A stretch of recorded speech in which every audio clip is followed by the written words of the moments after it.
It has been 2 years since I first uploaded my video about Playtimer Huggy. In light of recent events and the amount of new evidence that has surfaced over time, I got the sudden itch to remake that video. Looking back, I don't think I expressed myself very well, and there were a lot of things I could have explained much more clearly. I was only 16, turning 17, when I made the original video. I finished it in a single day after staying up all night working on it. I'm 19 now, currently pursuing a degree in psychology as a sophomore, and life has honestly kept me pretty busy. I know I once said that I didn't want my channel to revolve around Playtimer Huggy, and that's still true. I've more or less stepped away from making YouTube videos over the past few years because I lost the motivation to continue. But seeing this predator continue to roam freely and hurt more people, just like he did years ago, has pushed me to speak up again. I'm tired of watching it happen. My platform isn't the biggest and I know I can't reach everyone, but I want to do what I can to spread awareness and provide more information about a controversy that has been ongoing for years. Before we begin, I'd like to give a disclaimer that this video contains uncensored and explicit material, including NSFW content, as well as discussions of sensitive topics such as pedophilia, grooming, and sexual misconduct. Viewer discretion is strongly advised. If you're uncomfortable with any of these topics, please feel free to skip this video. Hello, I'm Toast. While I was not a direct victim of Playtimer Huggy, several of my close friends were subjected to his predatory behavior. In this video, I'll be revisiting my original expose by correcting my earlier wording and presenting the information in a clearer and more organized way. I'm not exactly experienced when it comes to making commentary videos, even though I grew up watching countless rant and commentary channels, so please bear with me as I go through everything. To begin, let's start with a brief introduction to Playtimer Huggy. Playtimer Huggy is a YouTuber whose channel primarily focuses on Project Playtime. In addition to creating gaming content, he is also an artist and has publicly stated that he has CDID, or Complex Dissociative Identity Disorder. He has been open about his diagnosis across his online profiles. As of this video, he is bodily 22 years old and collectively goes by both the names Huggy and Sunny. Before rebranding his channel around Project Playtime, he was known on YouTube as Glitch666. Although Project Playtime is the main focus of his content, he has also uploaded videos on other games, including Forsaken and Minecraft. These, however, appear to be occasional uploads rather than the channel's primary direction. Prior to his current content, he also created gacha videos, though those uploads have since been unlisted, privatized, or deleted. If you take a look at his channel, as of the time this video was made,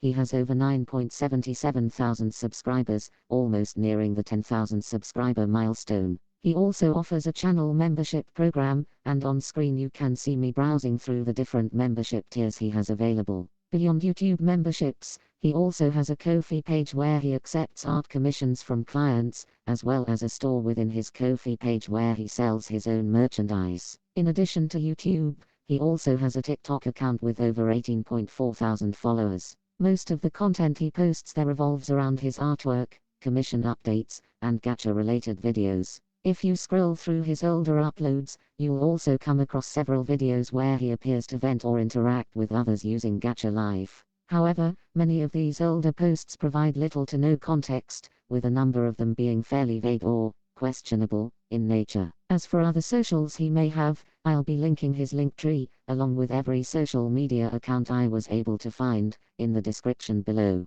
That said, I am humbly asking you not to harass, threaten, or witch hunt him over the controversy discussed in this video. The purpose of this video is to present information and not to encourage targeted harassment. Based on his public responses, he has consistently denied the allegations and has described them as false despite the document about him exceeding 60 pages which is compiled by my friends and I, to present evidence and allegations regarding his behavior. Over the past 2 years, multiple individuals have been banned from his Discord server after confronting him about allegations of pedophilia. I encourage everyone to review the available information carefully and come to their own conclusions. Has he apologized? Yes, he has. But we felt that his apology did not fully address the concerns that had been raised. He also published a response document at one point, but later crossed out its contents without providing a clear explanation. The apology came across as insincere and lacking in accountability. My friends expressed disappointment that it did not acknowledge all of the allegations or adequately address the harm they say they experienced. He has, at times, attributed his actions to specific alters instead of accepting responsibility collectively as a system. Since then, he has largely avoided the controversy rather than responding to it directly. He either plays the victim, or blames one alter for the strange behavior he has caused towards anyone. According to the document, he has been banned from at least 3 different servers. These include a separate Roblox Royale High server, reportedly for unknown reasons, Roblox Artists, a community with over more than 10,000 members, a commissioned server that has since been deleted, and our own friend server, which I will not be naming or discussing further out of respect for the privacy of those involved. And the reasons he got banned will be further elaborated in this video as we dig deep into what he has done so far. Although I mentioned earlier that I was not a direct victim of Playtimer Huggy, as I had little to no personal interaction with him, there was one instance in which our paths briefly crossed. The interaction took place during the Roblox Artists Art Fight event in early 2022. For those unfamiliar, Art Fight is an event where participants are divided into opposing teams and attack one another by creating artwork of each other's original characters, regardless of the medium used. At the time, the participants were split into 2 teams, blueberries and strawberries. I was on Team Strawberries, though I don't recall whether Playtimer Huggy was on the opposing team. During the event, Playtimer Huggy, who was creating resin art at the time, made what appeared to be a resin piece depicting my original character, Rin, as an attack for the event. That was the extent of our interaction. Looking back, it felt one-sided. I don't even remember responding or thanking him for the artwork, and we never interacted beyond that point. As for my friends, they first met Huggy through the Roblox Artists Discord server. At first, Huggy appeared to be just another ordinary member. According to those involved, it only took a few weeks to a few months before people began noticing what they considered to be concerning behavior. For the sake of consistency, I'll be referring to the individuals involved by the aliases used in the document. At the time these events allegedly took place, Shifty and Riley were both 11 years old. Although other members were not initially aware of their exact ages, which is why they still had access to Discord, they had made it clear that they were minors. As of the making of this document, both Riley and Shifty were 13. The server also used a bot called Plural Kit, which was intended for members with systems and copying links, or CLs. Shifty and Riley were still learning about copying links at the time. They misunderstood their intended purpose and mistakenly treated them as original characters. While that misuse is worth acknowledging, it does not justify the interactions described in the document. According to the allegations, Huggy was 17 years old at the time, while Shifty and Riley were both bodily 11. Regardless of whether Huggy knew their exact ages, discussing suggestive topics with people who had already identified themselves as minors is obviously inappropriate. The fact that their exact ages were allegedly never confirmed or asked beforehand has also been raised as a point of concern. Huggy was fully aware that Riley is a minor based on their own words alone. And yet, despite that knowledge, he continued to share explicit content, including statements like "they fuck humans." What makes matters worse is Huggy's subsequent reaction, or rather, lack thereof. Instead of acknowledging the boundary, he complains about not receiving ERP from Riley, who is, again, a minor. And when explicitly told that Riley is uncomfortable with ERP, responding with a sad face rather than an apology reads less as regret and more as emotional manipulation. This was to make minors feel bad for asserting their own discomfort. Why are you questioning a minor on why you can't engage in sexual roleplay with them? Adding to this pattern of behavior, we also have the case involving Fails. For context, Fails was complaining about his real-life friend being upset with him, noting that she was his only IRL friend in the same grade. Huggy simply responded, "Traveling there," with the half-joking tone indicator. When Fails pushed back, rightfully so, given that he was bodily 18 at the time, he didn't seem to back down. Instead, he attempted to guilt-trip Fails into accepting it, dismissing his concerns with the justification that they are friends, as if that somehow makes it acceptable. Let me be clear, it is not okay. This was, in essence, an invitation to grooming packaged under the guise of friendship.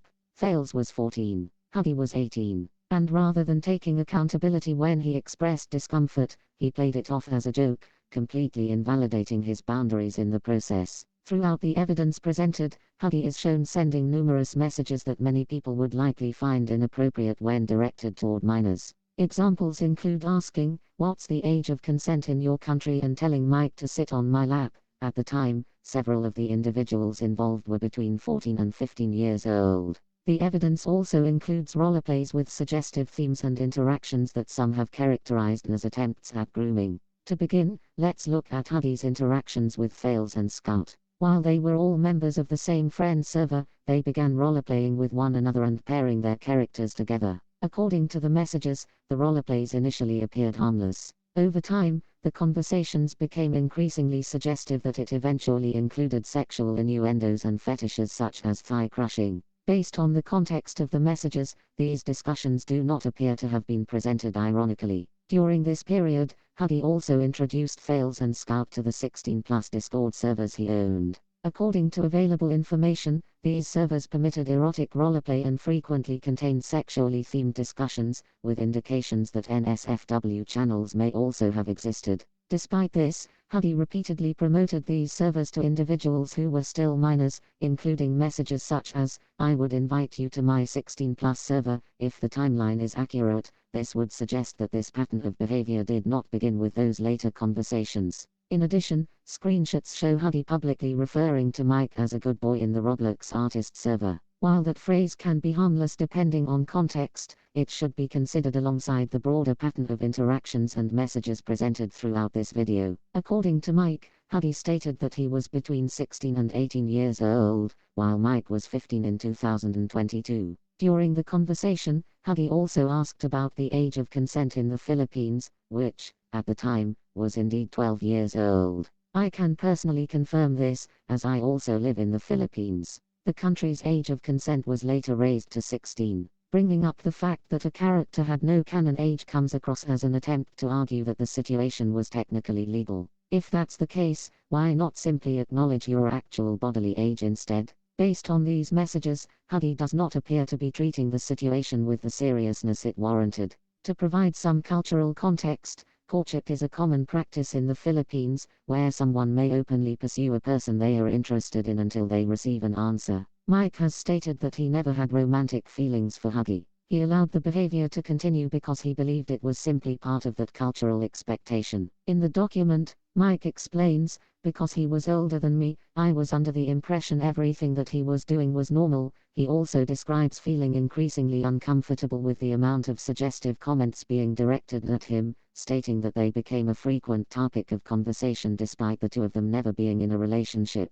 "Yes, I agree, I should have told them I was uncomfortable beforehand. I felt bad and pretended to play along with what they were suggesting. But come on, you're telling these things to someone who's younger than you." Due to them being older, I thought this was all okay. I thought this was normal, when in reality it isn't, and Huggy here normalized it, added Mike. Whether or not Mike explicitly objected at the time, it is ultimately the responsibility of the older individual to maintain appropriate boundaries with a younger person. A younger teenager may go along with uncomfortable situations due to social pressure, uncertainty, or because they assume the older person knows better. I haven't been groomed myself, but I have been enabled a few times by peers older than me, so I understand what it felt like to be in Mike's shoes. When you're young, your mind is conditioned to believe that kind of behavior is normal, especially because you're wired to seek validation from those older than you. That can easily lead to desensitization around issues that should have been handled responsibly by the adult or older figure in the situation. In one old TikTok screenshot,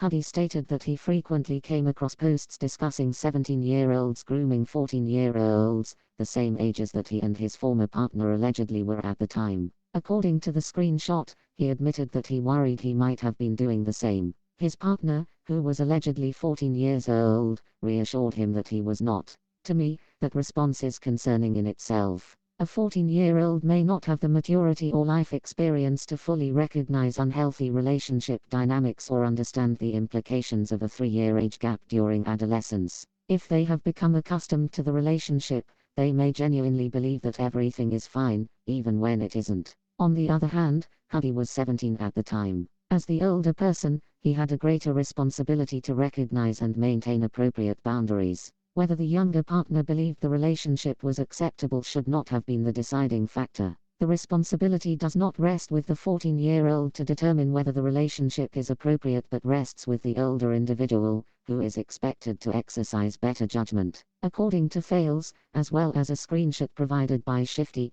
Huggy uploaded a TikTok video sometime around May 2020. While the exact upload date is unknown, a comment on the video confirms that it was posted no later than May 2020, which would have made Huggy approximately 16 years old at the time. In that video, Huggy talked about having a crush on someone whom he initially believed was under the age of 10, only to later discover that they were actually 12 years old. Even setting aside the later revelation of the person's actual age, the concerning part is that Huggy described having a crush on someone he believed was younger than 10. The fact that he later learned they were 12 does not change the implication of what he originally believed. I also discussed this in a follow-up document containing newer evidence that was not included in the original compilation. While reviewing additional material, I came across another TikTok video that I believe predates the screenshot mentioned earlier. In that video, the then 16-year-old Huggy's character appeared visibly disappointed after saying that his crush shouldn't be older than 10. On its own,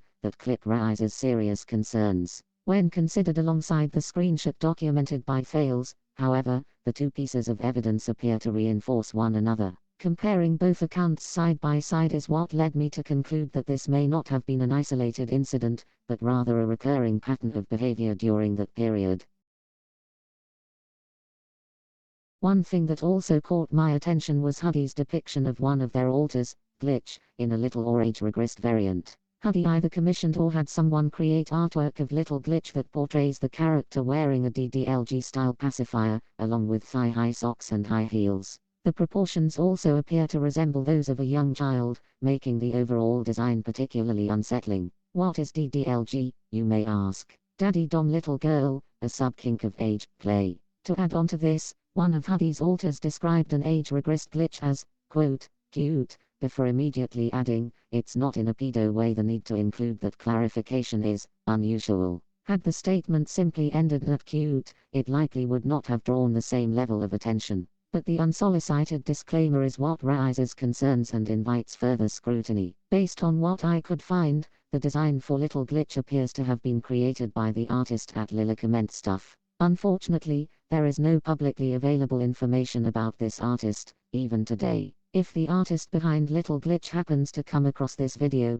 I would genuinely appreciate it if you reached out. You can leave a comment below, or, if you prefer to remain anonymous, contact me through my Instagram, Blue Sky, or Twitter direct messages. My Discord friend requests and DMs are intentionally closed to protect my account from spam, phishing attempts, and other unwanted messages, but I'm also willing to give out my username in case. I will also leave my socials in the description as well. Huggy also posted advertisements seeking artists to draw Glitch, whom they described as a 5-year-old, age-regressed alter. Several members of Roblox artists raised concerns about the reference design, particularly the outfit he was requesting and the type of pacifier shown in the artwork. At first glance, the pacifier may not appear unusual. If looked closely, it resembles a DDLG-style pacifier rather than a standard children's pacifier. This led many people, myself included, to question why those design choices were being associated with a character presented as a 5-year-old. Members of Roblox artists expressed similar concerns at the time. This was not an isolated instance, either. Another reference design for an age-regressed glitch featured what appeared to be the same DDLG-style pacifier. In the Arts and Commissions server, Huggy once again posted an offer looking for artists to create artwork of this version of Glitch using that design. Huggy has displayed what I consider to be toxic and concerning ways of handling relationships. For example, screenshots appear to show him threatening a partner over something as minor as changing a profile picture, followed by venting about the situation publicly on TikTok instead of addressing it privately with them. I have previously speculated that Ichigo, unless they have since changed their name, may be the same person Huggy once referred to as his 14-year-old fiancé. But I have not been able to independently verify that connection, so it should be treated as speculation rather than fact. As someone who has experienced domestic abuse myself, I found these messages disturbing as they closely resemble threats I have personally received in the past. In a healthy romantic relationship, disagreements should be resolved through communication, not intimidation or threats. It is possible that underlying mental health conditions could influence someone's behavior, and I'm not attempting to diagnose Huggy or dismiss any diagnosis he may have. However, a mental health condition does not justify threatening or harming a partner.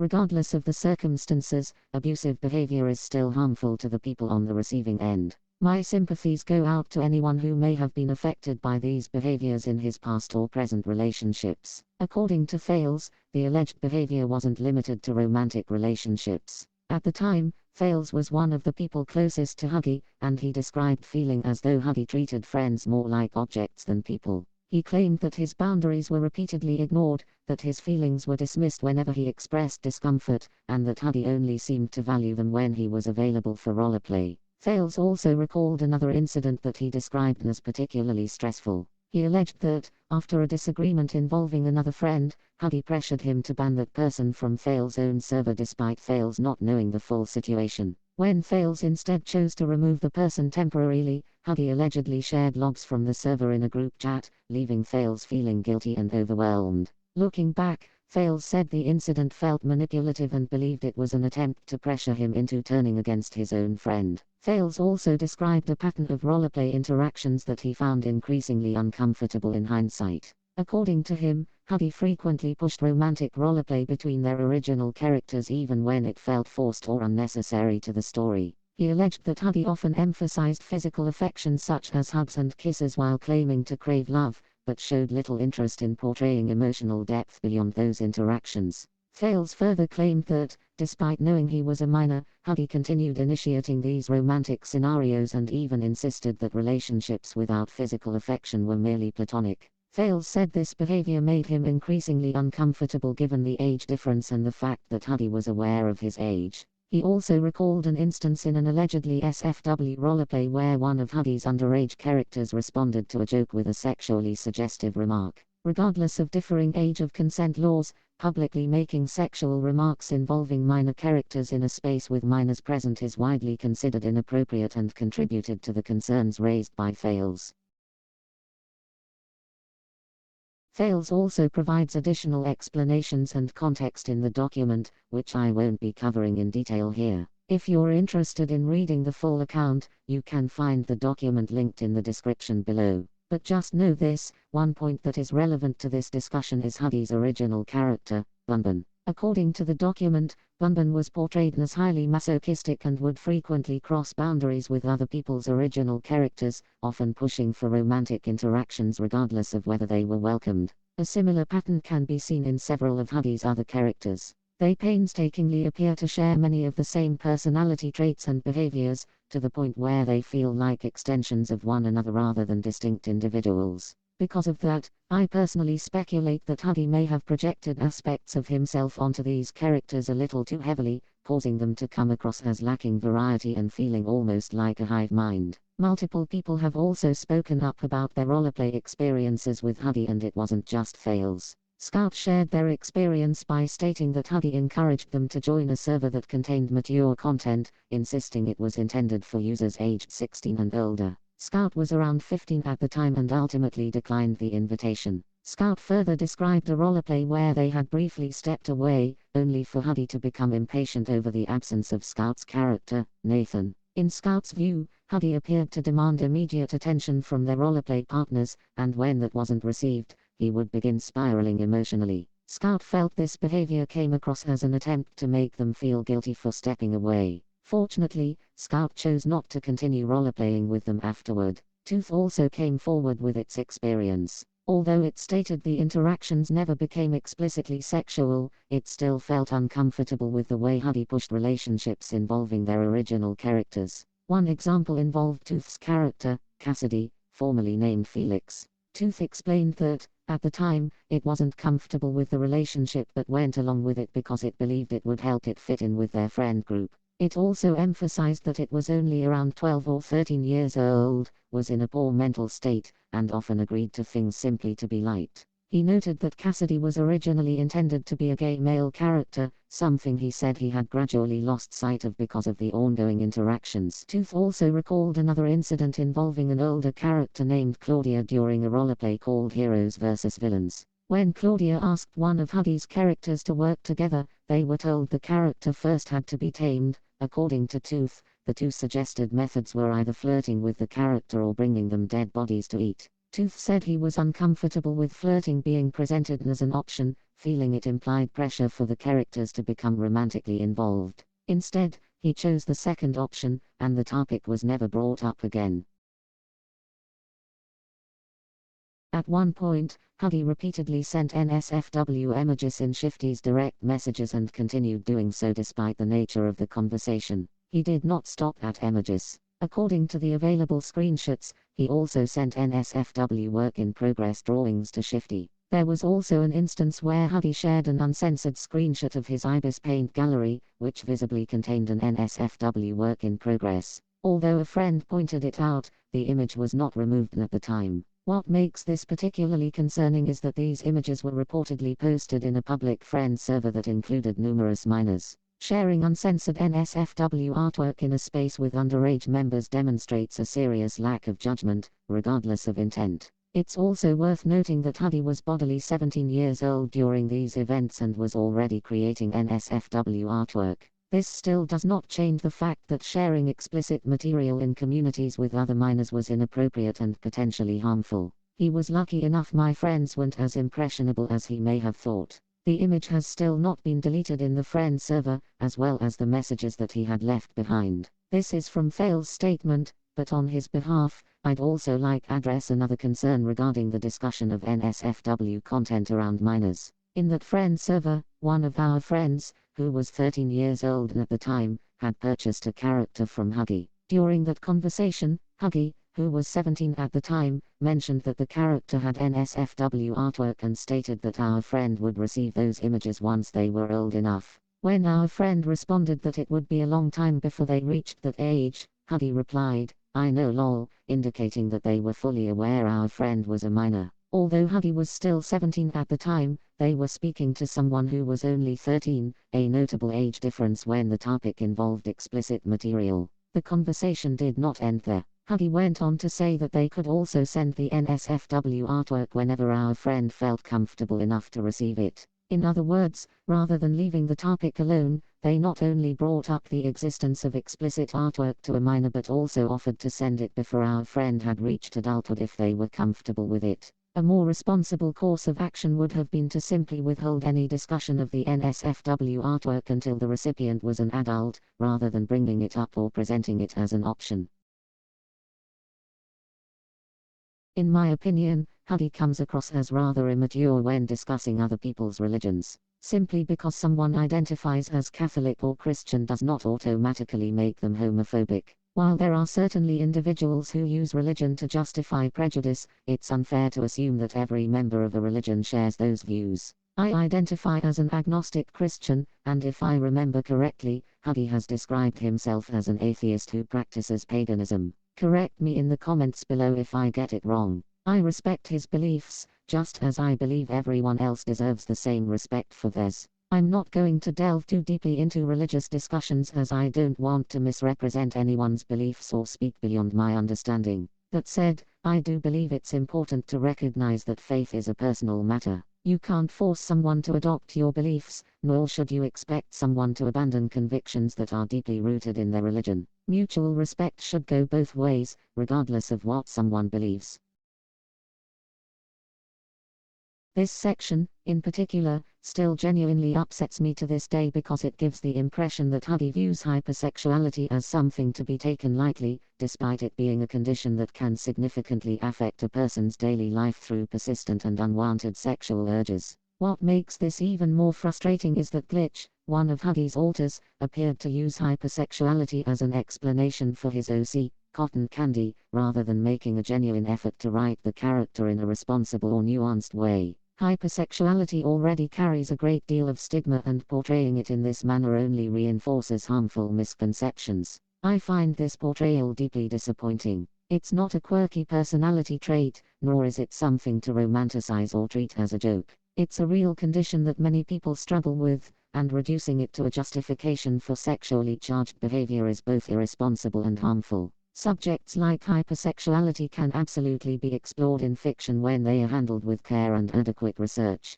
A story could examine the emotional and psychological impact it has on someone's life, or follow a character's journey toward healing and learning healthy coping mechanisms. When treated thoughtfully, it can help educate people and make those with similar experiences feel seen. Instead, what was presented here came across as little more than an excuse to indulge in sexual fantasies. Rather than treating the topic with the seriousness it deserves, it was framed in a way that felt romanticized and fetishized. Looking back at Huggy's older roleplays and character interactions, many of them seemed overwhelmingly centered around sexual themes to the point that it overshadowed everything else. Huggy also has a Pinterest account, which is linked both through his Linktree and in the document referenced earlier. Out of curiosity, we decided to take a look, expecting to find something fairly ordinary, perhaps art references, inspiration boards, or collections based on his interests. Instead, we came across multiple boards containing suggestive artwork of characters from well-known franchises, including Steven Universe and the Owl House. Some of the characters depicted appear to be minors within their respective series. Whether these boards were intentionally curated or simply left public without much thought is something we cannot determine. Because the account was publicly accessible through his Linktree, anyone visiting his profile could easily view the contents of these boards. The media people choose to publicly curate can influence how others perceive them when that content is directly linked from their public profiles. And, most of Huggy's kink-related content appears to be confined to his Twitter account. While reviewing his publicly accessible Pinterest boards, we found a significant amount of suggestive artwork as well. For the sake of transparency, we have also included a link to the Steven Universe Pinterest board in the accompanying document, as it contained the largest concentration of suggestive artwork among the boards we reviewed. Those incidents are far from everything Huggy has been accused of. According to the main document, there are numerous additional allegations, including repeatedly misgendering another individual and making others uncomfortable through alleged cannibalism jokes and other remarks that many considered inappropriate or unsuitable for everyone. And did it end there? No. The document primarily focuses on incidents from the past. For this video, however, I'd also like to cover allegations and events that have surfaced more recently, as well as information that was not included in the original document. This section will serve as a comprehensive compilation of the information we have gathered so far, as originally planned. This will be more of a summarized overview of our findings in the follow-up document rather than the full collection of evidence presented here. The information in this document is not final. Our investigation is still ongoing and we are continuing to gather and verify additional evidence to ensure that our documentation is as accurate and complete as possible. Following the public release of the initial document on the 25th of December, 2023, it quickly spread across multiple platforms through reposts, retweets, and shares from those involved. To bring greater awareness to its contents, we also distributed it within several of Huggy's Discord servers and affiliated communities. These efforts were met with immediate bans, including on alternate accounts, leading us to believe IP bans were eventually enforced. Despite the widespread circulation of the document, Huggy consistently framed the controversy as though he were the victim rather than meaningfully addressing the allegations. Around the same period, the Roleplay server where Huggy and Thales interacted was deleted, a fact later confirmed by one of its former moderators. As more people became aware of the allegations, it seems that we were not the only individuals attempting to confront Huggy. Others independently uncovered similar information through former friends and other matters that had since been abandoned or deleted. According to observations as of the 5th of January, 2026, the situation had escalated to the point where the server's automated moderation system would immediately remove anyone attempting to share the document. Frequent harassment from users joining solely to accuse Huggy also resulted in stricter server security measures, including the implementation of a mandatory verification form. Throughout this period, Huggy appeared to make little effort to publicly address the allegations himself, instead allowing moderators, specifically Catby and Astro, his accomplices, to handle the community's response. This remained the case despite his apparent awareness of the ongoing raids, accusations,